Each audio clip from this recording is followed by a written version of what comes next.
The message arrived on a quiet Tuesday morning. At first, it was just a strange signal picked up by the radio telescopes in Mexico. Within hours, every communication device on Earth began receiving the same broadcast. The aliens didn't bother with codes or encryption. They wanted everyone to hear it. To the species known as humans, the message began. It's perfect English, somehow making it more disturbing. We have watched your expansion into space with growing concern. Your peaceful colonization of Mars, your careful mining operations in the asteroid belt, your scientific outposts near Jupiter. All of these show a dangerous weakness. In the United Earth Council's emergency chamber, Admiral James stood at the window, watching the sunset over the Pacific Ocean. Behind him, the room had fallen silent after the third replay of the message. The alien voice continued to echo through the speakers. Species that choose peace over conflict become soft. They lose their edge. They forget how to survive. We have seen this pattern repeat across thousands of civilizations. As the guardians of this galaxy's strength, we cannot allow this trend to continue. The council members looked at each other. Some showed fear, others anger, but most just waited.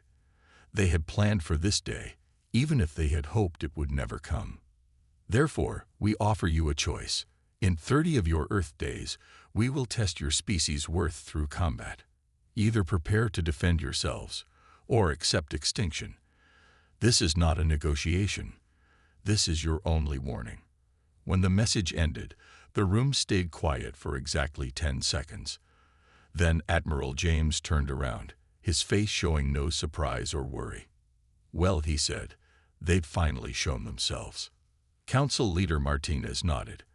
How long have we suspected they were out there? The first signs appeared 15 years ago, James replied. Small anomalies in our deep space scans. Traces of artificial gravity waves. Nothing we could prove, but enough to make us cautious. On the main screen, data began flowing as hidden systems across Earth came online. Underground bases, orbital platforms disguised as communication satellites, and weapon systems hidden in plain sight. All part of a defense network humanity had built while pretending to be focused only on peaceful expansion.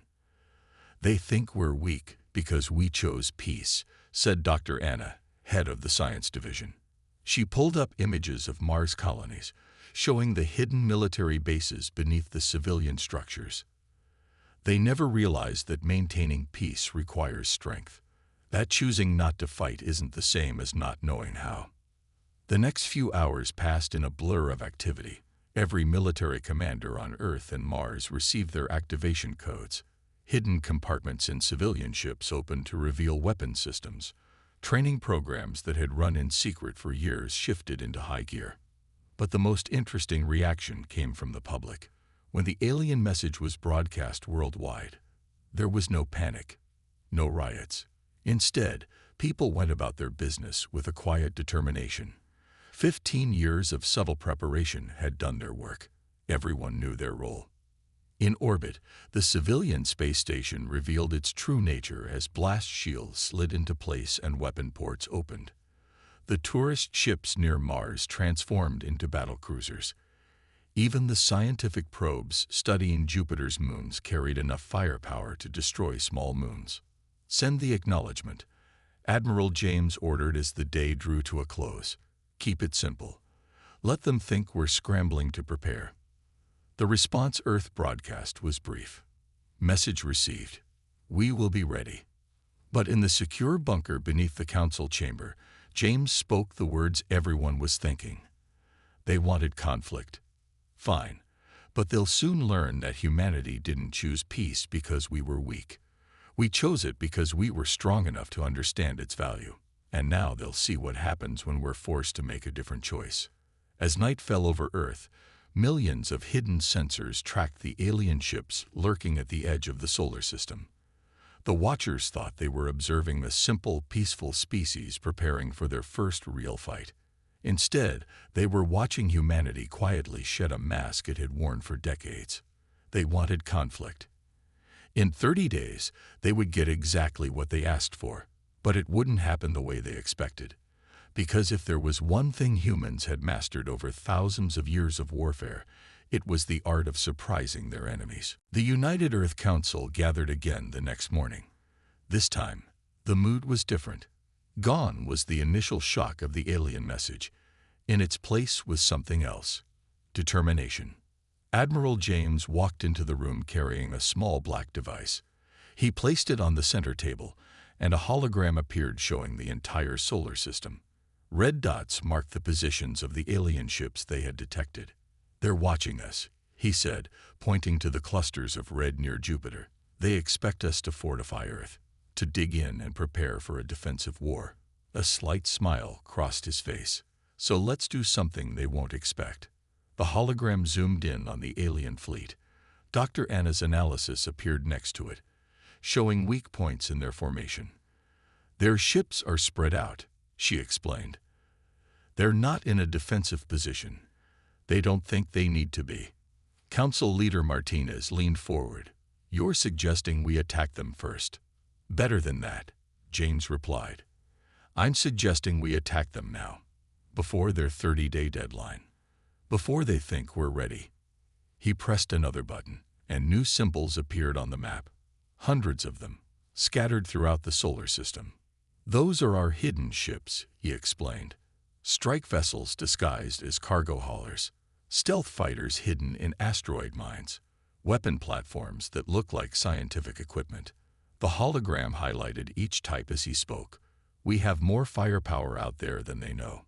The council members looked at each other. They had helped create this hidden fleet over the years, but seeing it all laid out at once was still impressive. "Their mistake," James continued, "was thinking that peace means weakness. They looked at our ships and saw simple traders and miners. They saw our space stations and thought they were just for science." He zoomed the map out again. "But every civilian ship we built in the last 15 years can fight. Every station can defend itself. Even our mining equipment can be used as weapons." Dr. Anna stepped forward. "Our scans show they're confident, relaxed. They don't have their best shields up. They're not running combat patrols." She pointed to several key positions. "We can hit them hard before they know what's happening." Martinez stood up and looked around the room. "We need to vote. Do we wait and defend, or do we strike first?" One by one, the council members pressed buttons on their tables. The result was clear within seconds: unanimous approval for attack. James didn't waste time. He opened a secure channel to all military commanders in the solar system. "Operation First Strike is now active. All units, prepare for immediate action." Across the solar system, things began to change. Cargo ships suddenly changed course. Mining vessels powered up hidden weapon systems. Research stations transformed into battle platforms. "What about the civilian population?" someone asked. "They're ready," Martins answered. "We've trained for this. Every major city has underground shelters. Our food and water supplies are secure. Medical centers are prepared." He looked at the latest reports coming in. "People are scared, yes, but they're also angry. The aliens threatened our children, our future. No one's going to complain about us hitting back hard." James watched as the first wave of ships moved into position. Vessels that had been hauling ore from the asteroid belt now formed attack squadrons. Scientific probes near Jupiter's moons revealed their true nature as stealth fighters. "Send the message to all commands," he ordered. "Attack begins in 6 hours. Primary targets are their forward observation posts. Secondary targets are their supply lines." He looked at the council. They wanted to see if we could fight. "Let's show them what happens when humans decide to stop playing nice." As the council meeting ended, Martinez stopped James at the door. "The aliens said we had 30 days, he said. "They're not ready for us to attack now." James nodded. "Exactly. They think they're testing us. But we've been testing them ever since they entered our solar system.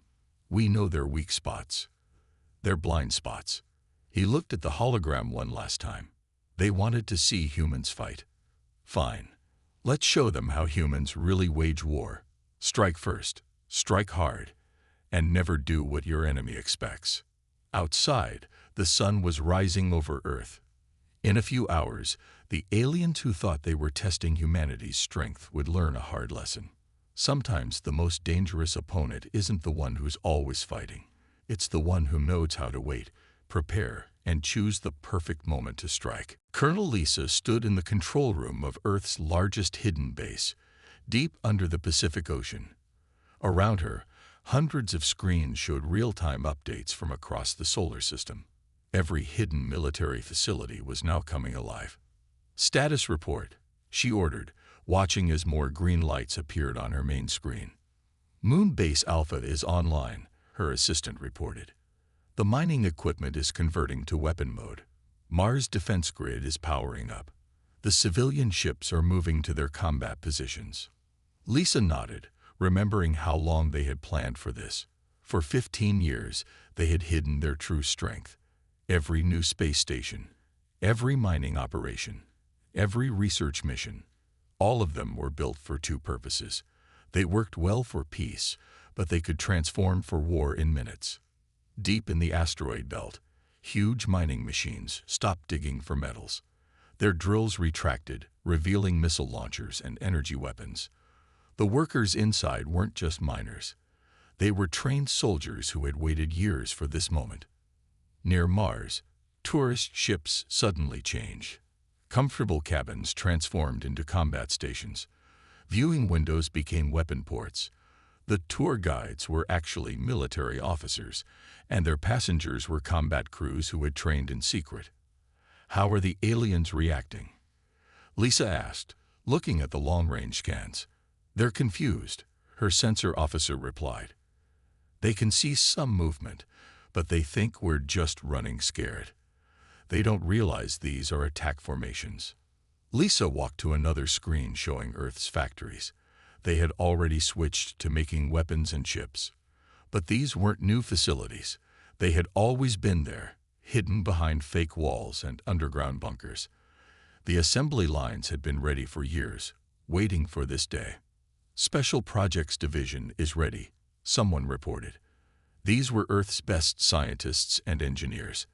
They had spent years making weapons that looked like harmless tools. Now they were revealing their real work. In orbit around Saturn, research stations studying the rings suddenly moved. They had always looked small and weak.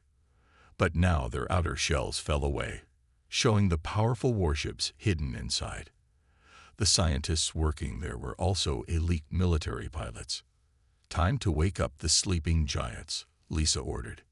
Deep in the clouds of Jupiter, huge ships began to move.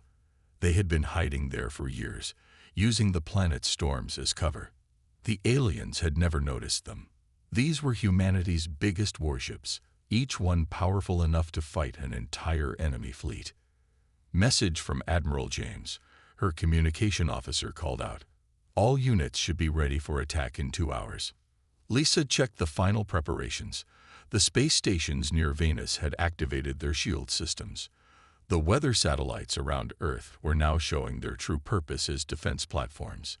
Even the small maintenance robots that fixed satellites were transforming into combat drones. "Send word to all commanders," she ordered. "Show them what we've been hiding. Let them see that every peaceful tool we built can become a weapon. Every civilian ship can fight. Every research station can defend itself." The aliens were still watching, but they didn't understand what they were seeing. They thought humans would need 30 days to prepare for war.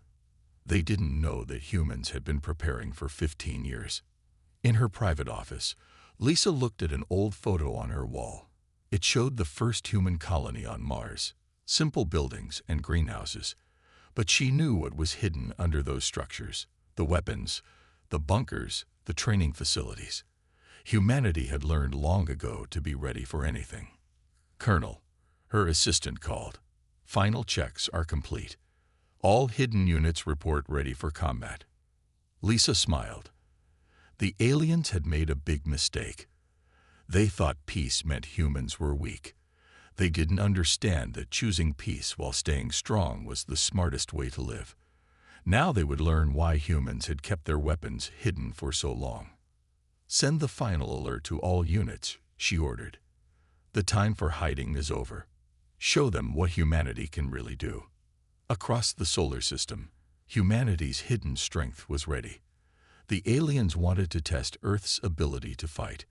Instead, they were about to learn how dangerous it was to threaten a species that had mastered the art of preparing for war while living in peace. Captain Mark watched the alien observation post through his ship's advanced sensors. The enemy station floated quietly at the edge of the Kuiper Belt, its crew unaware of the danger approaching them. His strike fleet had moved into position using the cover of ice clouds and space debris. Each ship's stealth systems worked perfectly, another thing the aliens didn't know humans had mastered. "All ships report ready," his second-in-command whispered, though there was no need to be quiet in space. Old habits died hard. The strike fleet consisted of 50 ships that until yesterday had looked like simple ice miners. Now their outer shells had peeled back, revealing weapon systems that had stayed hidden for years. Their crews had trained for this moment countless times, always in secret, always ready. "Begin the attack," Mark ordered. "Remember the plan. Hit them hard, hit them fast, and don't let them call for help." The human ships moved as one. They had practiced this attack pattern hundreds of times in simulators. Energy beams cut through space, targeting the alien station's communication arrays first. Missiles streaked forward, their warheads designed to disable rather than destroy. They wanted to capture this post, not blow it up. The aliens finally noticed something was wrong, but too late. Their sensors had been watching for large warships, not converted mining vessels. By the time they raised their shields, 3 waves of human attacks had already hit them. "Their backup systems are trying to send a distress call," the communication officer reported. "Jamming is holding. They can't reach their main fleet." Mark nodded. Similar attacks were happening right now at every alien observation post in the solar system. The aliens had spread themselves thin, thinking they had 30 days before humans would fight back. That mistake was costing them dearly. "Boarding teams ready," someone reported. The crews for this part of the mission weren't soldiers. They were engineers and technicians who had learned combat skills. They knew how to fight, but more importantly, they knew how to take alien technology apart. The alien station's shields flickered and died under the precise attacks. Mark's ship moved closer, leaving the boarding action. The station's defenders tried to fight back, but their weapons were designed to stop large warships, not the swarm of smaller vessels surrounding them. "Remember," Mark told the boarding teams, "we need their data cores intact. Get in, secure the station, and download everything." The teams moved in through multiple entry points. Years of studying alien technology let them bypass most security systems. The station's crew fought back, but they were confused and uncoordinated. They couldn't understand how humans had advanced so far without them noticing. Inside the station, human engineers worked quickly to download alien data while combat teams secured each section. The aliens had expected to face primitive warriors. Instead, they met teams of scientists and engineers who could fight as well as they could hack computer systems. "Sir," his tactical officer called out, "long-range sensors show movement." The alien main fleet noticed something's wrong. "They're sending ships to investigate." Mark smiled. That was part of the plan too. While his teams kept the aliens busy here, the main human fleet was moving into position near Jupiter. The enemy would send ships to check on their observation posts, weakening their main force exactly as Admiral James had predicted. "How long until enemy ships arrive?" he asked. "At their current speed, 40 minutes. "Perfect. Teams, you have 30 minutes to finish up and get back to the ships." Mark watched as more data streamed in from the captured station. Everything they learned here would help in the bigger battles to come. The boarding teams worked with practiced speed. They had trained for this in virtual reality, using data from years of secret observation. They knew where to look, what to take, and how to get out quickly. As the last teams returned to their ships, Mark looked at the alien station one more time. Its crew had been so sure of their superiority. They never imagined that humans could pull off an attack like this. All teams aboard. All data secured, his second-in-command reported. Ready to move to Phase 2.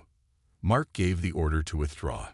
His fleet vanished into the darkness of space, leaving behind a disabled alien station and its stunned crew. The first battle of the war was over. Humanity had struck first, and the aliens never saw it coming. The enemy had wanted to test humanity's strength. Instead, they were learning a hard lesson about underestimating a species that had spent 15 years preparing for this exact moment. Commander Kate watched from her control center hidden deep within Saturn's rings as the alien fleet approached. They were angry now, coming to punish humanity for the surprise attacks on their observation posts. Just as planned, they were charging straight into humanity's trap. "They're following the exact path we predicted," her tactical officer reported. "Their pride is making them predictable." The defensive grid Kate commanded had been disguised as mining equipment for years. Hundreds of small platforms scattered through Saturn's rings, looking like simple ice processing stations. The aliens had seen them and dismissed them as primitive resource collectors. That mistake was about to cost them dearly. "All stations report ready," someone called out. "Gravity web is charged. Antimatter mines are armed." Kate nodded, remembering all the years of preparation. Every piece of equipment in Saturn's rings could switch from mining to military use in seconds. The crews had practiced this thousands of times, always hidden by the ice and rocks around them. "Enemy fleet is entering the outer marker," her sensor officer announced. "They're not even scanning for threats. They think they're safe here." The alien ships moved deeper into the ring system, their formation tight and aggressive. They had no idea that every chunk of ice around them could become a weapon. Each mining platform was really a control center for dozens of hidden weapon systems. "Let them get a little closer," Kate ordered. She watched the alien fleet's position carefully. They needed to trap as many ships as possible for this to work. The aliens continued forward, their sensors focused on finding the human ships that had attacked their observation posts. They didn't notice how the ice particles around them were slowly moving, forming a perfect web of trapped space. "Now," Kate ordered when the fleet reached the perfect position. Hundreds of hidden devices activated at once. The gravity web came alive, creating a complex field of artificial gravity that caught the alien ships like fish in a net. At the same time, chunks of ice that looked natural revealed themselves as antimatter mines.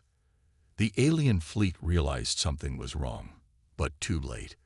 Their engines struggled against the gravity web, but the more they fought, the stronger it became. They had fallen into a trap 15 years in the making. "Second wave, begin," Kate commanded.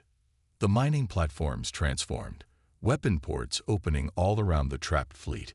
Each platform carried enough firepower to disable several ships. The aliens had never imagined that humans could hide so much military strength in plain sight. "They're trying to send a distress signal," the communication officer reported. "Our jammers are blocking it. They're completely cut off." The alien ships tried to fight back, but they were caught in a perfect trap. The gravity web held them in place while antimatter mines and weapon platforms attacked from all directions. Their shields, designed to stop direct attacks, couldn't handle the strange gravity effects tearing at their ships. "First enemy ship disabled," someone reported. Then another and another. The aliens had never faced anything like this before. They couldn't understand how a supposedly peaceful species had built such an effective trap. Kate watched as more alien ships lost power or suffered critical damage. None were destroyed. That wasn't the plan. Admiral James wanted these ships captured intact. Every piece of alien technology they could study would help in the battles to come. "Enemy resistance is dropping," her tactical officer said. "They're starting to surrender." The gravity web slowly powered down around ships that stopped fighting. Engineering teams were ready to board them, eager to learn everything they could about alien technology. Like everyone else in the defense grid, these engineers were also trained soldiers. "Send word to Admiral James," Kate ordered. "Tell him Phase 2 is complete." The trap worked perfectly. As capture teams moved toward the disabled alien ships, Kate thought about how long they had waited for this moment. The aliens had thought humans were weak because they chose peace. Instead, they had just discovered that humanity had used those peaceful years to prepare for war in ways they never imagined. The next few hours would be busy. They had captured almost 30 alien ships, and each one held technology and information they could use. But more importantly, they had shown the aliens that threatening humanity was a serious mistake. In the command center's main screen, Kate could see the alien crews being taken into custody. Their faces showed shock and confusion. They had come expecting to punish a weak species. Instead, they had fallen into a trap that proved humans were anything but weak. Dr. Tom moved through the captured alien station, studying the strange symbols on the walls. His team had spent the last 12 hours breaking into the alien computer systems. What they found made his blood run cold. "Display the historical records," he told his computer. The air filled with holographic images showing dozens of alien worlds. Each one had been tested by the Watchers. Some had passed their tests. Many more had failed. "Cross-reference with known star systems," he ordered. His computer began matching the alien data with human star charts.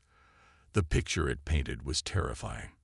The Watchers had been doing this for thousands of years, traveling from system to system, testing species they found. "Sir," one of his team members called out, "you need to see this."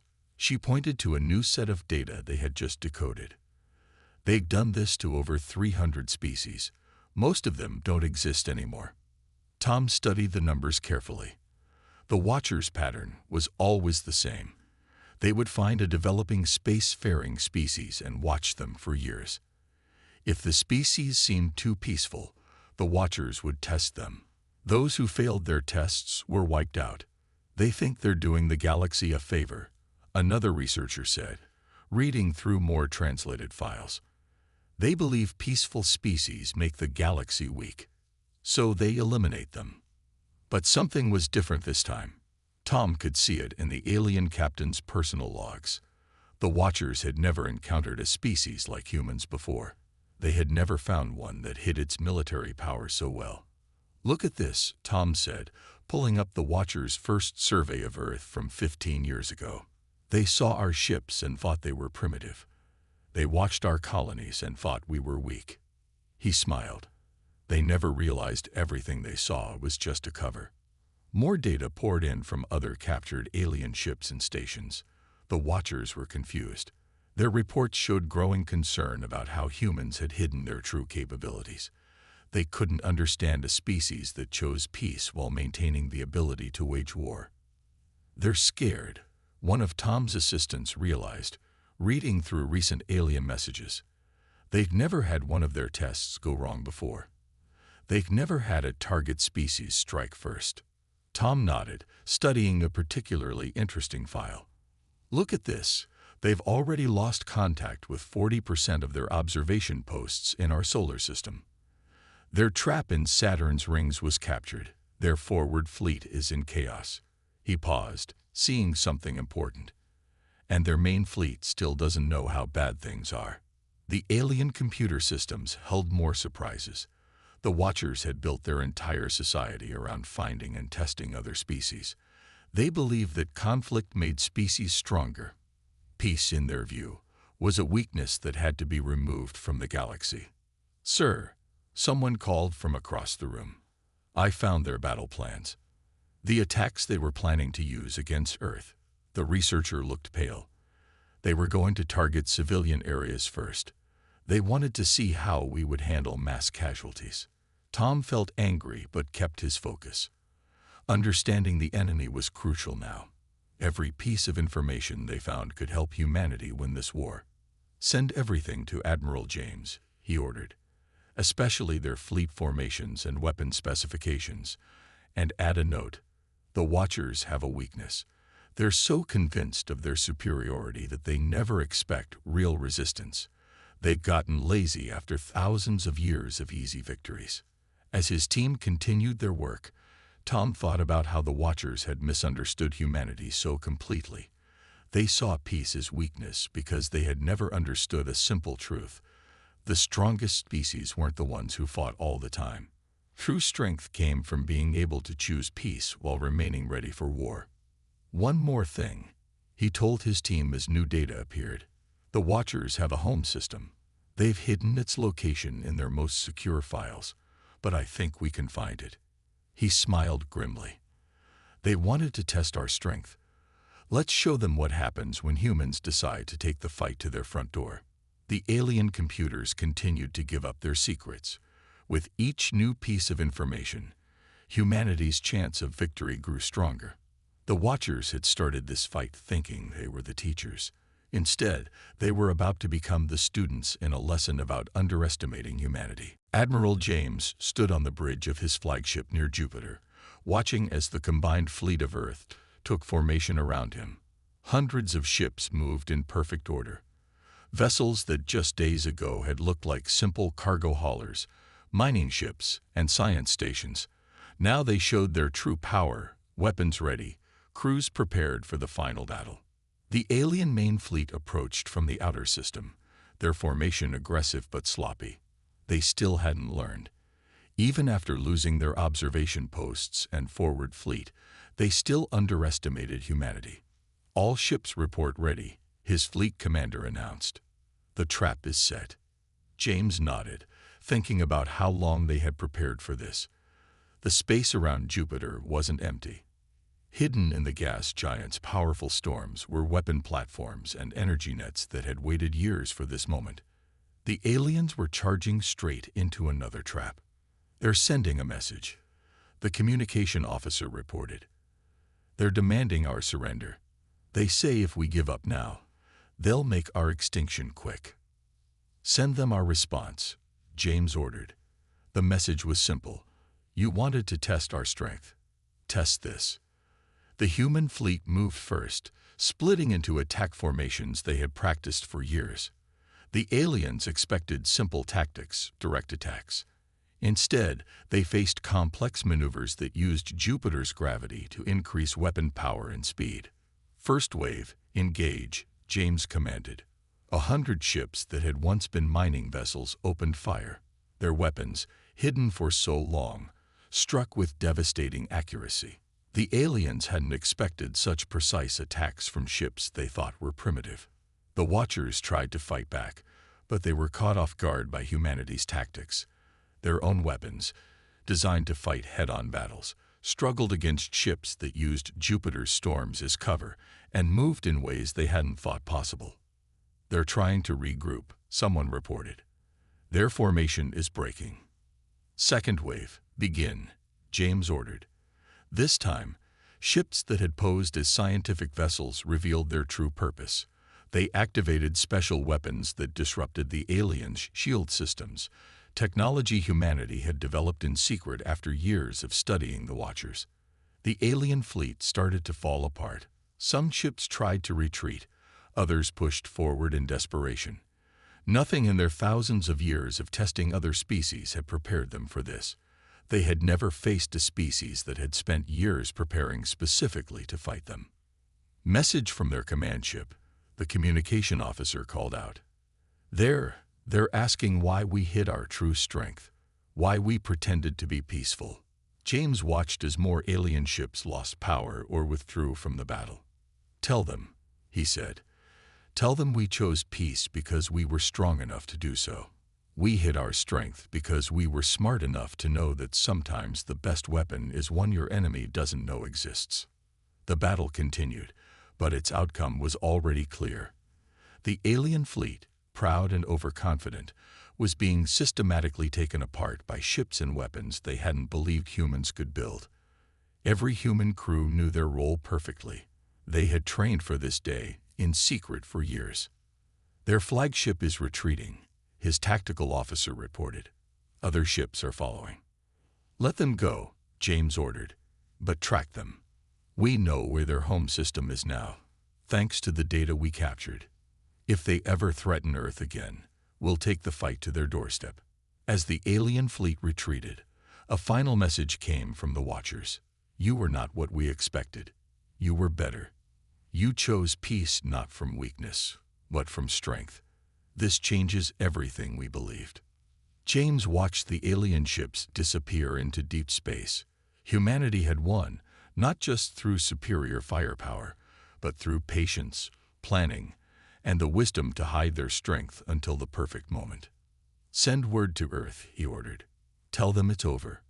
We can go back to being peaceful now." He smiled slightly. "But this time, everyone will know that our peace comes from choice, not weakness." The human fleet began to power down their weapons.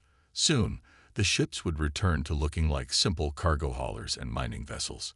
They would go back to their peaceful work, but now the galaxy knew a crucial truth.